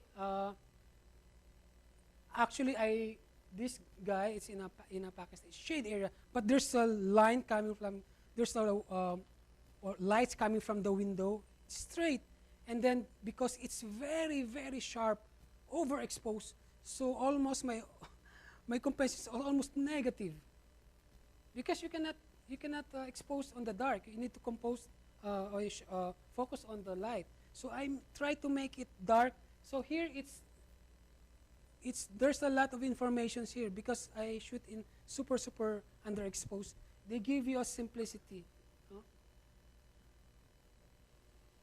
Here, because it's an available lights, so shadows, lights, you play, okay, lights. So this is what I normally work on. I love to work with natural lights. This is natural light. So 12 o'clock, around 12 o'clock, bro, right? 12 o'clock, something like that, or 1 o'clock. So normally, photographer doesn't want to shoot in around 1 o'clock or 12 o'clock, noon. He doesn't want to talk because the lights is not golden, this is not blue hour, blah blah blah. In a portrait, it's really nice to take photo around 12 o'clock and then you go to the shade area because you have the very very strong light. So it's look like flash. So we went to Pakistan. No, we went to Rajasthan with my friends, and then I told to my friend, let's go and shoot. No, 12 o'clock, let's go. So we went to the tent, okay, and then because you go to the tent, to the small area, then you have the time that there's a shade area, then you can take photo. So you have a lot of very strong lights. Then you when you go to the shade area, you have a very very strong light. So that's why it's look like we're using with lights. Okay, this is also a natural light. It's actually near from the window. This is in India. Also, this one is available lights coming from the wind as well. So I'll show you guys. This is in Rajasthan, but the lights are too much. I was outside, so I don't have any time to control my lights. So it's okay because I love the lady, the normal, something I want to say. Then I realized, oh, it's nice. I will convert into black and white. The good thing in black and white, if your subject or your photo is too much dark and too much light, convert in black and white. So I read one article, one of the best black and white photographer. They shoot in like around 12 o'clock, 1 o'clock because there's a lot of contrast. They convert into black and white. One is when you shoot in the evening, like after let's say around 6 o'clock. People doesn't want to shoot anymore because they are afraid like it's gonna be grainy. But that's the best thing to shoot in black and white. Especially when you put your photo, your ISO in 12,800, and I'm using let's say D850. The noise is very small. Convert in black and white, you will see the difference. One day you come, you shoot in the evening, convert into black and white, red channel, you will see later on, and convert in black and white. It's look like old photo. I'll show you later on. here. So yeah, this is available light as well. Yeah, sure, sure. Okay, I'm using Nikon. Joke lang. I'm sorry. No, no, no. Actually, normally I use focus usually single focus, single. What do you call this? Yeah, normally used, and then you know exactly where to stand. Okay, and then I love to work with always with 800 ISO going up, because if your shutter speed lower than 100, that's tendency gonna be sharp. It should be around 150. 100 is your minimum, then up. So if you are using ISO 200, 400, you have a tendency to blur your subject, especially. So because you love to shoot in a shaded area, you need to have additional, right? So you need, normally I always start 800 ISO. Later on, let's talk about it later on, okay? If you have guys who don't know, you can actually email me. I have my workflow I can send to you. Call me anytime, I can, no? This is an available lights coming from. There's a natural light behind, and on the front, there's open door. So it's look like two, but all of this is natural light. So it's how the photographers work with the lights. That's gonna be practice, practice, practice. So behind, there's, say, lights, window. There's a window. And then in the front, you have the door, open door. So it look like, okay, it's two lights. But all of this, it's no reflector at all. All of this is natural light. This is ambient light. So actually, the quality of this photo is not that good, because I was in the room, and then it's only, I have only that available lights, ambient light, this one. So I can tell to this small baby that please go here, blah. I cannot, and take photo. So if you have these equipments that capable in a low situations, it's a plus for the photographer. So here maybe around 1200 ISO, but still possible. And then I convert in black and white, put some noise, finish, you're done. Okay? Yeah. Okay. Catch light normally when I small, when I actually thin before, because now I'm a little big. So I normally wear reflective. That's I'm wearing white. Okay, white. Okay. So when you take photo of your model, so you don't have this flash, right? Funky flash. So automatically you have the white or silver. You have already the catch light. One thing to get the catch light, you put your model into a shade area. So there's the light coming from the window. Then that's the catch light. You actually get the catch light. You can get this in a YouTube, actually, how to get a catch light. But that's one technique. I wear white. Now I cannot, because I have this. No more catch light. So yeah, this one is ambient light. So sometimes you need to be creative. So as a photographer, you need to, because you don't have the time to create something similar to your model. You should be the one who, adjust. So here, there's a wall, so I take that photo. So this one as well, it's ambient light. But sometimes when you take a post-process, convert in a little bit due to cinematic tones or desaturated, it's actually add an atmosphere. Remember this, when you watch a movie, okay, you watch a movie, and then if you watch a movie that's totally raw, you cannot feel it. You cannot feel the emotions. So colors can give you an emotion to your photo. Let's say the Knights, whatever, Knights of Columbus or something like that. Then there's a war. and then the colors look like green. You cannot, you can't feel it. But when the cinematographer or the agency work with the graphics or post-process, you feel the emotion. So same also as long as you didn't remove or whatever, it's okay.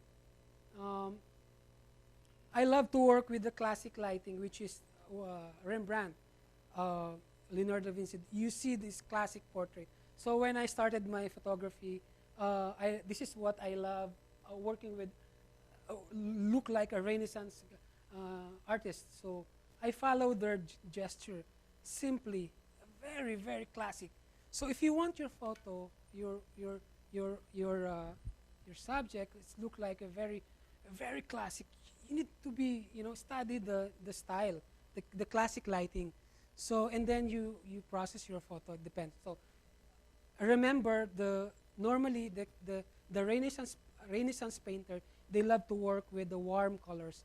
I don't know why, but because maybe human are instinct to love the sunrise and to sunset. We love sunrise, and at the same time, we normally see the world in blue sky, green, and then when you go to the sea, it's blue reflection, blue. So you feel like, okay, fine. This is the natural. When you convert into warm colors, it's something they give you additional mood, feel. So maybe the Renaissance painter before, which is 400 years ago, they love to work with the yellowish tone, red, orange, at the same time brown, earth colors. So I follow them because you need to be inspired with them, with the great artists. Okay, so I follow their style of post-processing. Mona Lisa, very straight. Okay, classic painting. And then yellow tone, not too much with composed. As long as a very, very surreal, very artistic, it's fine. As long you convert into that classical colors or lighting, it's good. So yeah, this is my first ever portrait, like around maybe 8 years, 7 years, right, bro? More. This is my friend. This guy is a very good and talented photographer. He need to be my friend. He's a good guy. Let's go to Sudan, huh? Okay. So because this is actually this is actually setup. A setup, but you set up, you ask permission to take photo. But the emotion, no. I didn't ask their emotion to shoot like this. So ask the permission to take photo. So then I convert yellowish tones look like a very Renaissance. Also this. So Renaissance painter, especially I follow Rembrandt, you know the Rembrandt lighting. Even how good you are, or an artist, even how good you are getting all of this information post-processing, as long as your lights are not look like classic, you cannot do it. It's flat. So you need to learn this like 45 degrees, whatever. Okay?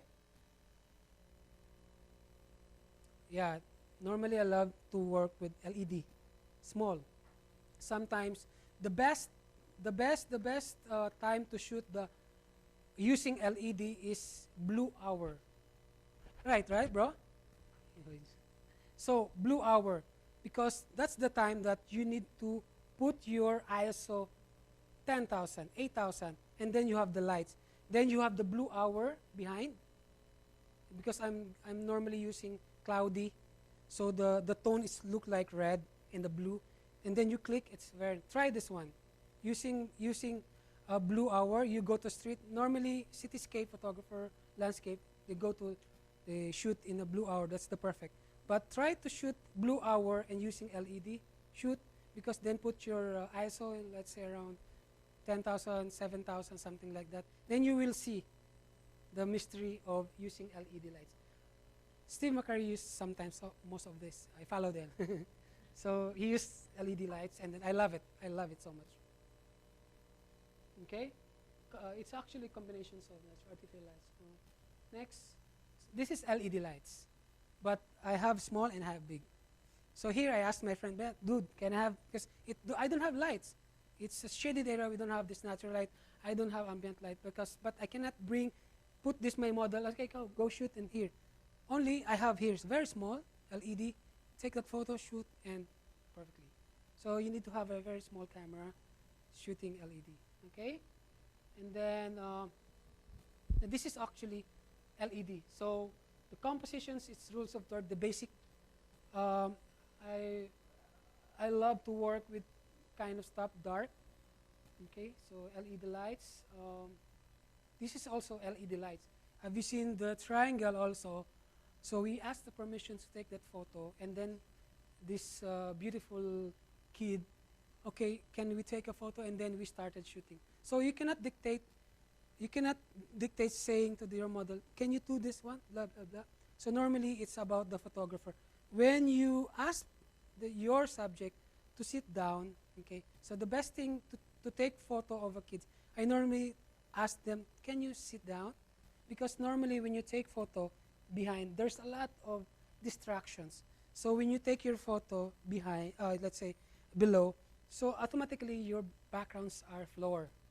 So it's either dark, plain, it's very nice. In India, you have a lot, structure, whatever. So we asked the permission to take a photo, and then I convert into black and white. Camero. Oh, this is in India as well.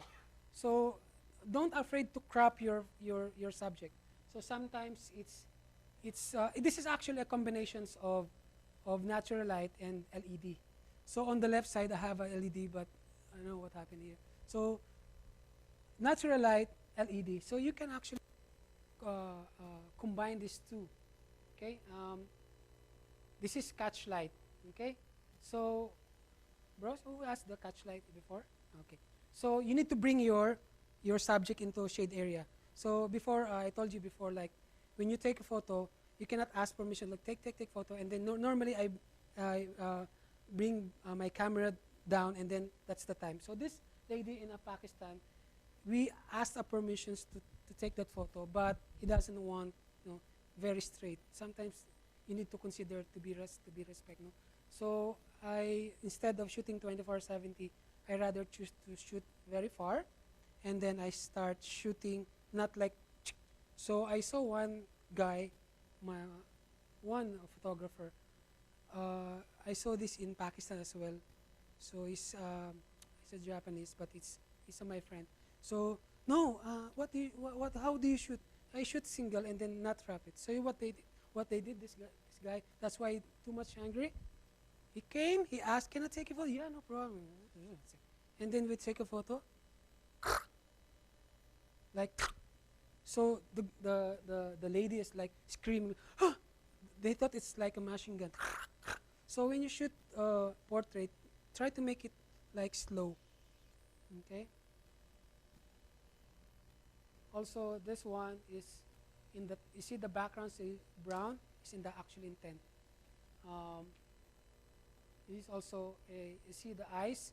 Of course, sometimes you actually add on the post process, so to have a highlight sometimes. But if you don't have this cuts, like you cannot avail this. No? Also, this one is actually in available lights. So we asked this little girl to come into the shade area, and then you'll see the catch light.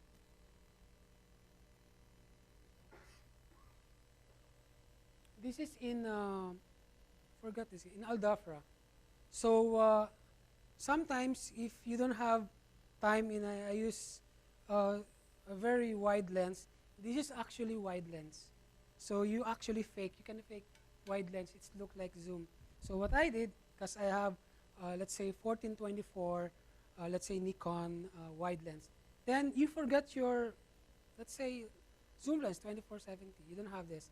That's only you can. But I want to take photo of portrait, but I don't want to distort.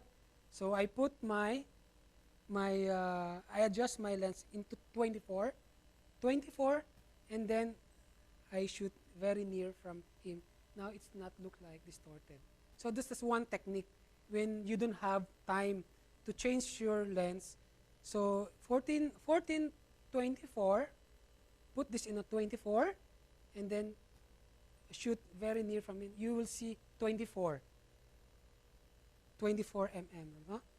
So don't shoot don't shoot like 14 mm and then you came and then it's gonna be distorted. So we have a post-processing later on if I have time. I still believe that a post, because there's actually a debate with regards to post-processing, editing your photo. If it is in a photojournalist, there's a certain rule. If you are a fine arts photographer, you can change the background. There's a certain rule. But for me, it's not about the post-process. Post-process is how you treat your subject. I never manipulate. You manipulate, but you need to tell Hansley that you change your background if you're a fine arts photographer in documentary. That's I still believe on that. So, but how you treat dark lights, I think it's okay for me. Colors. Remember, I have this kind of stuff, colors renaissance. So we'll make it fast, so 6:30 we still have open discussions. Okay, so I love to work with warm. So I love to shoot with I use raw, but I love to see my colors in a cloudy. So I used to work that. So when you process, easy for me. See the lights, our catch lights well. If you cannot get the catch light, even how good you process your photo, you cannot get it. So that's it. You have cinematic tone. So I love to watch a movie always, not because I want the story as well. How they compose the cinematographer, the photographer, the color itself, how the Renaissance combinations of this stuff. So here I tried to not copycat, but it's look like you try to go to Google and Google Rembrandt. It's until now they cannot able to see what how Rembrandt create colors, because it's a combination of red, magenta, whatever, dark, whatever. So I tried to mimic because this is more powerful, but it's really important to have this perfect lights. So cinematic tone, I follow. I always go watch movie because I want to follow this kind of stuff. There's a certain rules with regards to cinematic. I just heard this in one certain discussions in internet that most of us are afraid to dark. I'm not afraid on dark. Meaning in photography, they are afraid that their photo to be dark, it should have the details. In a cinematography, most of the cinematographer, you will see the dark are totally dark without details. It's okay. It's look like silhouette, but actually, it's like this. You embrace the dark, okay, protect the highlights. That's the basic rules in terms of cinematography and going to post-process. If your photo is overexposed, it's really hard to enhance. But your lights are still there, so meaning embrace the shadow, protect the highlights. So here, because the lights are very strong coming from the window, and it's too much light. So I make tendency to make it dark, to have to compensate the light, to protect the highlights. So what will happen on my dark is no more. But it's okay. If you watch greatest cinematographer, you will see most of their lights working with light and shadow. They embrace the dark, they protect the highlights. Same also this, okay? So colors are warm. Here, that's actually last year. So I tried to make and change the color into cinematic, but it's look like overdue, but that's why I want to see you guys, because sometimes it's not that good when you process too much on your photo, okay? I love lately I love to shoot a look like a combination. I don't know. It's I don't know what they say. It's a portrait, but there's a lot of information. Maybe it's a social documentary, but they give me time to travel and check all of this stuff. One of the best photographer that I ever see his work is Sebastian Salgado. That's I always think how they create compositions. So I follow his style, not exactly, but you need to have your style as well. But you need to be very careful, because I thought black and white is that easy. It's really hard to achieve, especially creating highlights, shadow, whatever. This is one shots that I love in Pakistan. Actually, I'm walking and I have this 70 by 200, and then it's like when you see this in actual, you don't want to shoot it. It's like normal kids, okay? You don't want to take a photo because it's like ordinary, because our eyes is default as colored. So you see this in colored as well. So when your eyes are almost default in black and white, because I love black and white, so I follow. So that's you realize that this photo are good in black and white. So when I take that photo, I have my friends, he doesn't take the photo, and then I took that photo, I saw this scene, and this is really good stuff in black and white, because I saw a lot of masters in photography, Magno photography, Magno photographer, and I saw this kind of simple, graphically but candid moments. Convert in black and white, put some noise a little bit. It's look like 1930s, 1920s, right? But this is shot last year. See how the photographer not cheated you, but the way they express, it's look like shoot from 1920s, something like that. I love to work with the light and shadow. This is ambient light, but I process into black and white. This is also good in colored. But I feel, so when I process my photo, normally I started colored. And then sometimes after colored, when you click black and white, oh my God, this is black and white. And then I realize all of my photos black and white. Oh my God, where's my Renaissance? So yeah, so this is black and white. Next is this is a man in Rajasthan. We asked the permission to take photo. Can you sit and take a photo? It's simple, but when you see this in like turban, colored green, yellow, whatever. But when you work with black and white, you will see already there this. It's really good in black and white. So when you process your photo every day, so you come here, go to your computer, try to make it black and white your photo, and then when you travel, you will see, I saw this photo. I have this almost the same photo. I convert in black and white. I love black and white. I convert in black. So sometimes now it become your eyes. It become default black and white. Okay. Same also this one. So I love the lines behind. So here you see lines 1, 2, 3, 4. I have also line like this. I have line like this, and then suddenly you have this oval. So when you take photo, you need to always check the details of compositions, and then helps how you process black and white, shade, black, dark, or something like that. Also this one. So we asked them, can we take the photo? Okay. So there's a certain area in a Rajasthan, and then it's a family picture because most of my shots is single. So we arrange and take photo, and then I saw this already. It's nice in black and white. So it's look like a family photo, but it's very, very strong in black and white.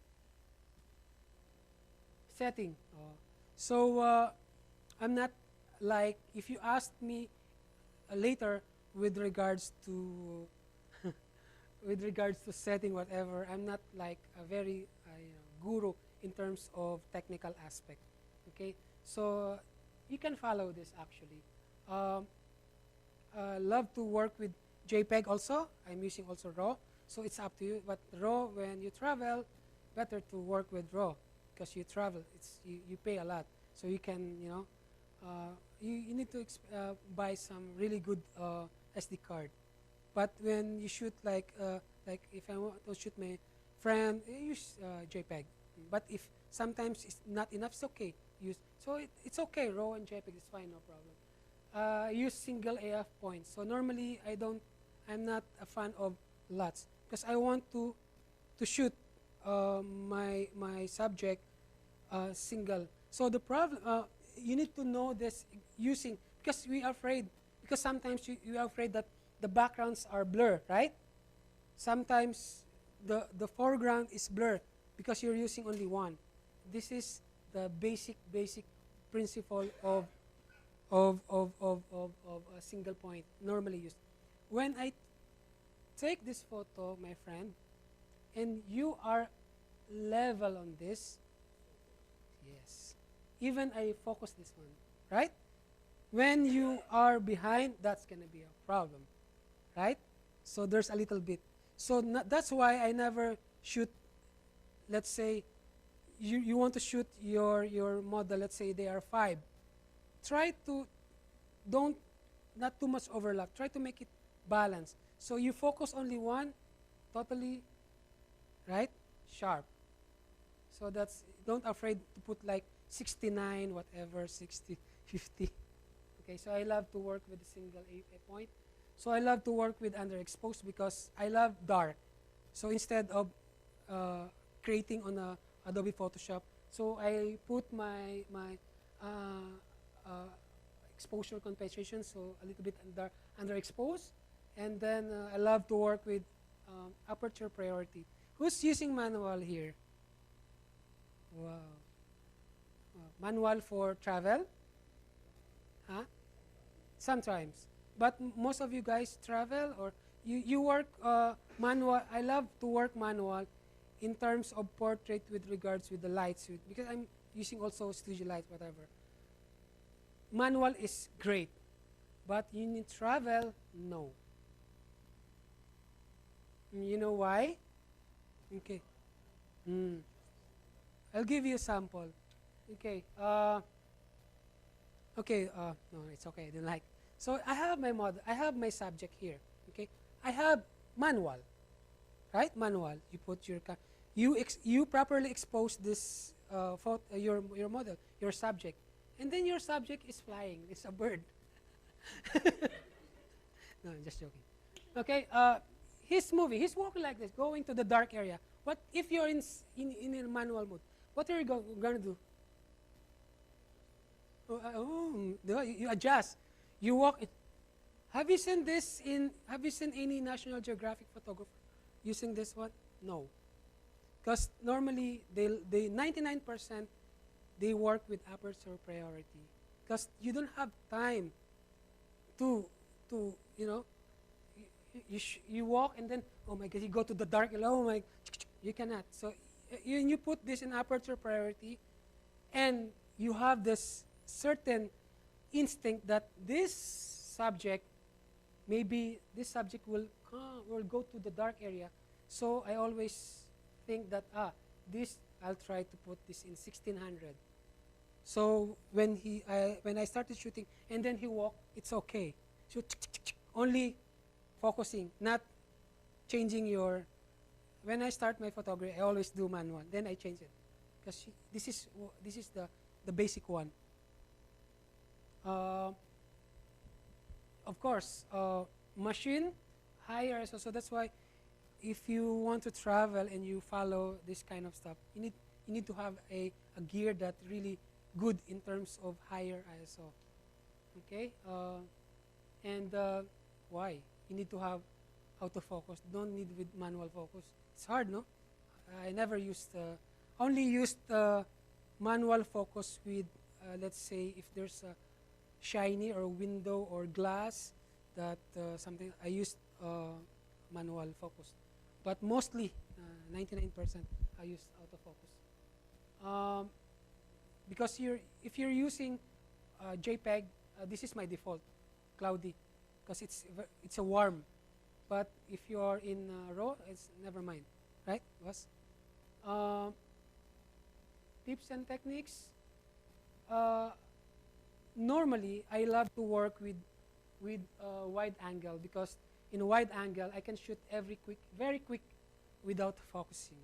No, in India you don't have time to focus, because if you are using 24/7 70/200, you can have your subject is very near, you can't focus, right? You can, if you have wide, you can actually automatically focus. So I love instead of not exactly. The good thing with the wide lens, you can actually compose later on in your computer, right? This is because most of the time I use a lot of brand. But right now I use Nikon D850. And then if you see any comments in terms of photography, they will tell you that, no, Donnell, there's no photography is not about blah blah blah. It's not about on the machine. It's about the photographer. But sometimes I still believe that sometimes medium is important to a certain degree. This is what I use now. It's good that they gave me Nikon. They gave me the 850. The good thing with this camera is, even I put my ISO onto 1200, it's really nice. And then it's too sharp, because this is my portrait. I love my portrait to be very sharp, so I never put this. So this is the good thing with ISO. Very nice in low light situations. So at the same time, it's a 45 megapixel, so I can crop all the way. So when you don't have the time to compose, click, and then you crop 50% still, 25% still okay, because you have 45 megapixel, and the focusing is very good. Okay, so this is my lenses. I have 14-24 and 24-70 is almost done. It's okay. 24-70. So I love to work with 14-24 and 70/200, and I have 24-70. If they give me a chance, Donnell, you can take portrait. So that's the time I can use 24-70 or 15. I don't have this prime lens because it's too expensive. So if Nikon they give me, Nikon, please, 85 mm and 50. So even the great artist, photographer, it's love to work with the fixed lens. Very nice. The problem is if the situations is very narrow, you cannot take. So you only have this certain. But if they give you a chance to take photo, okay, you can take photo 1 hour, no problem. So use prime lens. Okay. This is I love. It's not about the technical aspect. It's actually a perfections of the frame and the human factor. What happened to us is what happened. Most of the photographer, even me, when I start my photography journey, I'm into very technical. It should be sharp, blah blah blah. But then we normally obsess on a very technical aspect. But sometimes we forgot the human emotion, the human factor. So we always go with the composition, lights, whatever, but we miss the human factor. So that's how important the emotions, okay? So once you took the pictures, you already removed from the reality. The picture is not reality. The only realities is the emotions in your eyes. The eyes is only perfect, right? So meaning, I already showed you before, if you're shooting wide lens, you already fake the situations. Our eyes is not wide. If you change your mood into cloudy, your eyes is not cloudy. You change. But the real essence of perfect is only the emotions and in your eyes. When you change into black and white, you already fake it situations, right? Because our eyes is colored. We see default colored. And then, okay, this is actually, I asked myself 100 times because I'm already like 11 years in photography. And until now, I love to shoot landscape. I want to shoot, but every time I see the books, so everything, I travel, I love humanity. I love these people. I love kids.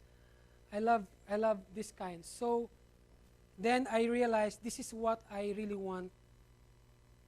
Love for humanity. So don't forget this. So when you go outside, and then don't forget you have this kind of techniques. You need to see the lights. You need to have your originality, meaning your style of post-processing, your style of angle, whatever. But it's already there. It's hard, but you need to have your originality. Lights, you need to see the lights. And value. Value means your subject has a greatest like historical value, importance in society, right? So you need your subject to have a value. And then most of all, without emotions, right? Because here, you created also think love. See this? Lights, originality, value, emotions. It's love. So if you don't have this love, you can actually get that emotions. And remember, if you go and travel and you only think about, because I want my photo to be great, put this in social media, and you don't have this human factor, feelings, you cannot take photo of human because you don't have this feeling, right? Okay, that's it. If we still have time to post-process, still have break or, ma'am? No break? No break. Okay, I don't like break. Okay. Yeah. After that. Okay. So you can follow me. Please follow me on my. It's actually Donald Gumiran. Still working on it. Okay, and then I have my IG Donald Gumiran underscore photography. Still working on it. So please follow me. Follow my journey. Okay. Yeah. If you have any, please don't ask me with personal, huh? I'm dead. So, technical, please. I'm not that kind of guru type that this is aperture, whatever. No. So, if you have any question about techniques, how to, it's open. Aperture. When you go to travel, I love to work with 5.6 to 8. That's my range. Because I don't want to be too much blur. I don't want to be too much f11 because I need to have a value of ISO. So if I put my f11, so what happened to my ISO is to become. So around 5.6 to f8, that's the range of my, okay, aperture priority. Next.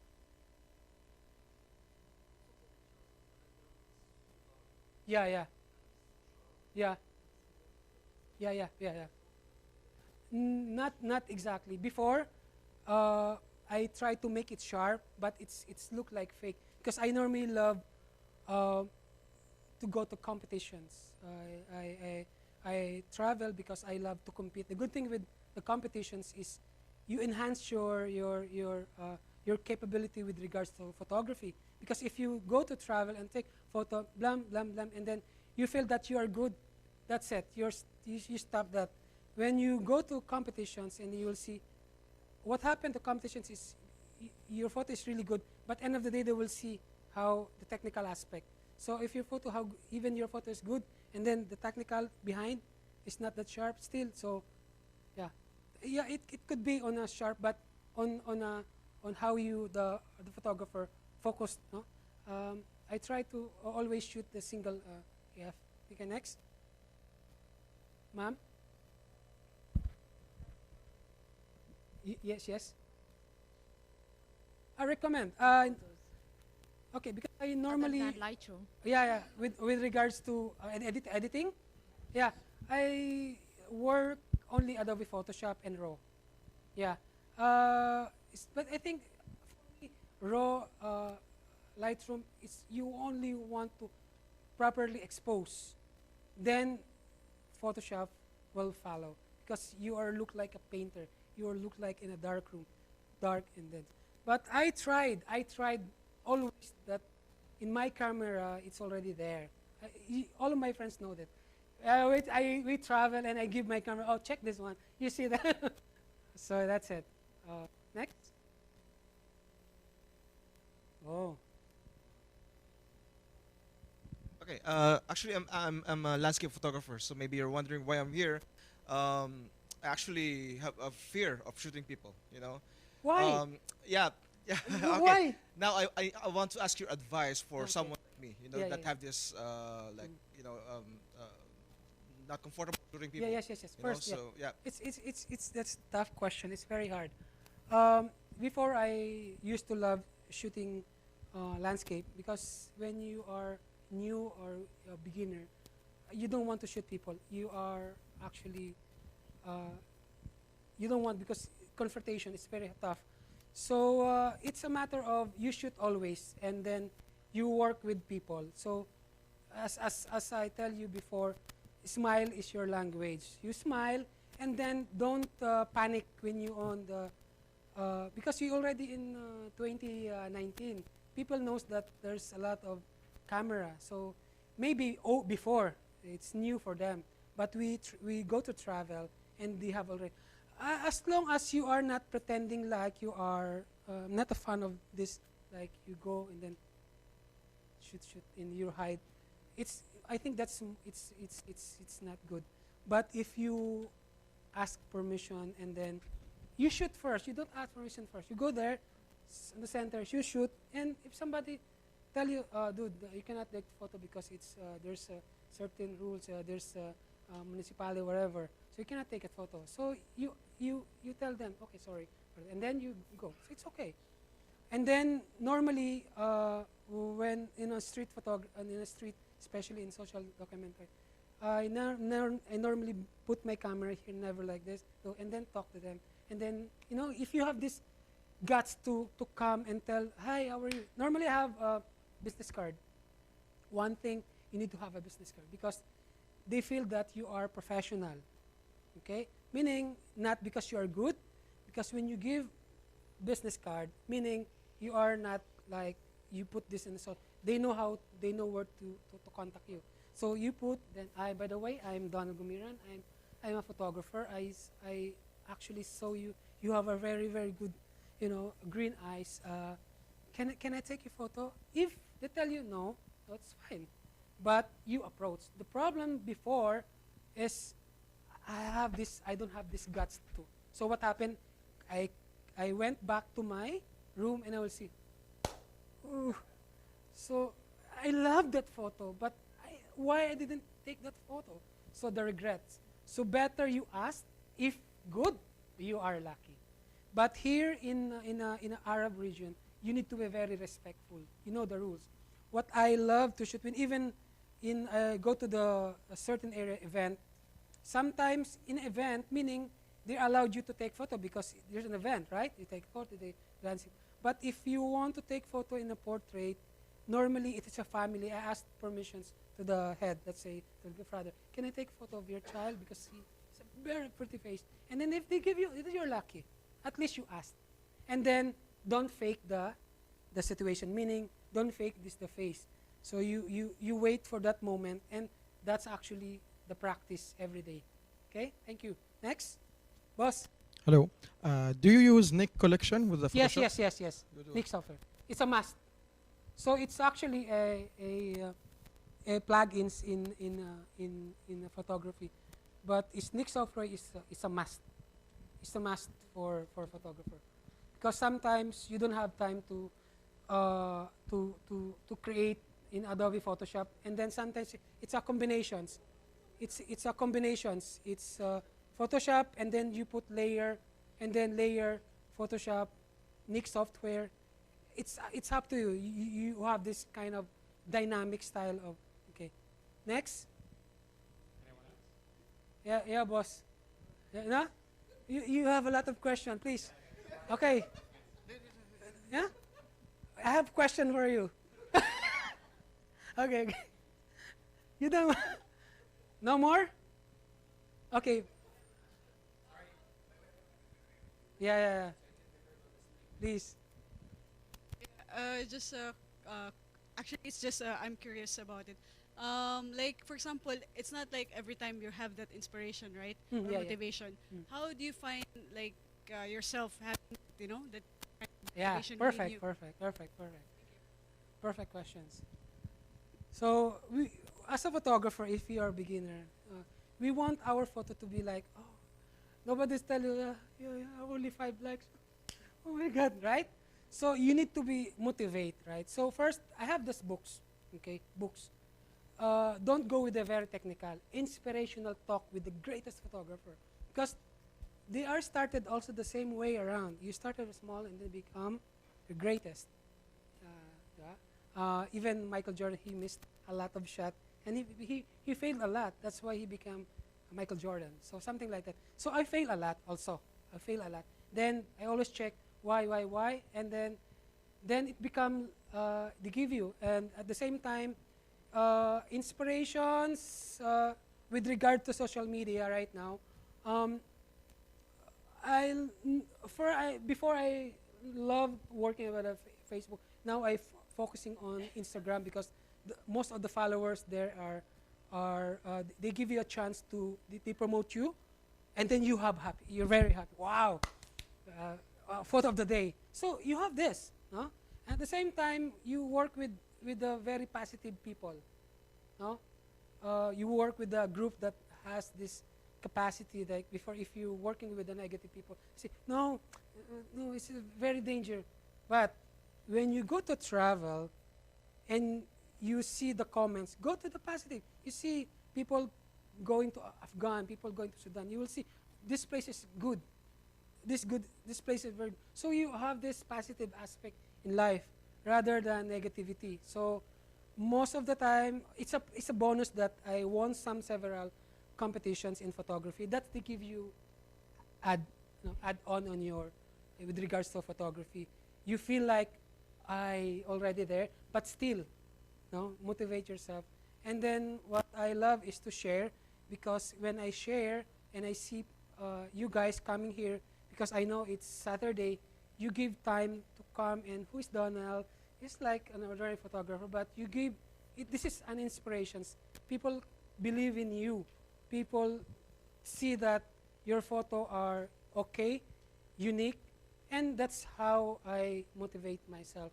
And I share all of this stuff, because if I share and I see the people that he become a really good, that I feel also the same way around. Yes.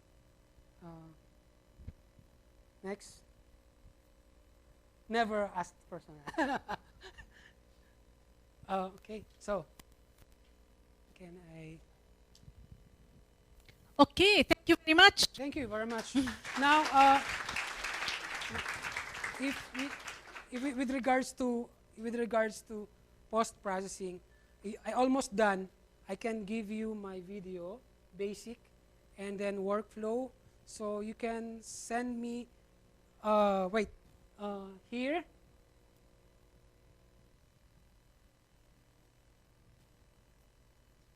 Yeah. Or no, it's still not. Donald Gumiran, DONELL @gmail.com. So I can send me an email or send me a message on my Instagram or We Facebook. have better idea. You send me the message, and I will send it to all the audience. Cool. Thank you so much. Thank you for coming. So, that's it. Okay, now we need 5 minutes of your time to do the people's choice for Instagram. Oh.